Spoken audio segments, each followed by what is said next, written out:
Hello, welcome to Cinema Critique. I'm your host, Eric Vaughn. Today we will be discussing Captain America: The Winter Soldier.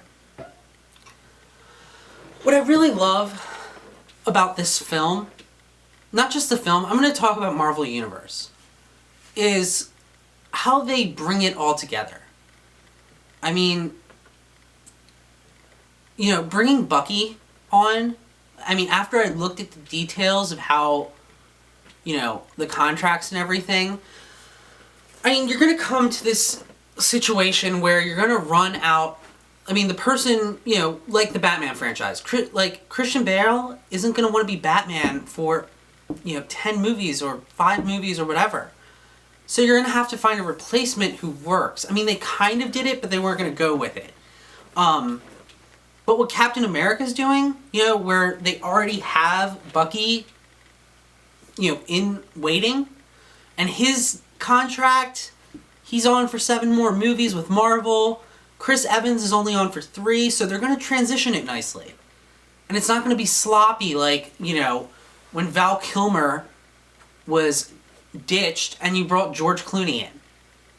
So hopefully this will be a more seamless process. The film as a whole is fantastic. I still kind of like Thor, The Dark World a little bit more, just because it's more fantasy and I'm more into that type of genre, but without giving away too much of the plot, I really liked what they did. I liked how they kind of flushed out the Black Widow's character a little bit more, gave her a little more emotion, let you understand a little bit more about her character. Samuel L. Jackson as Nick Fury is brilliant. When I think of Nick Fury, I think of the Saturday morning cartoons that I used to watch when I was a kid. And, from the look standpoint, I kind of think Kurt Russell, but from badass standpoint, Samuel L. Jackson nails the character. And is just a straight up badass. I love Bucky. I think Bucky's great. I'm happy they brought Bucky, into this world, the way they did. Chris Evans is just a fantastic Captain America, so there really isn't much to say about that. But I do want to talk about the Falcon, because I believe the Falcon is just super badass.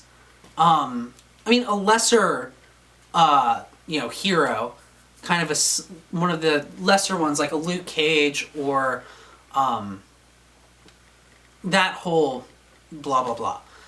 But I really like what they did with him. The effects are getting to a point where everything just looks amazing.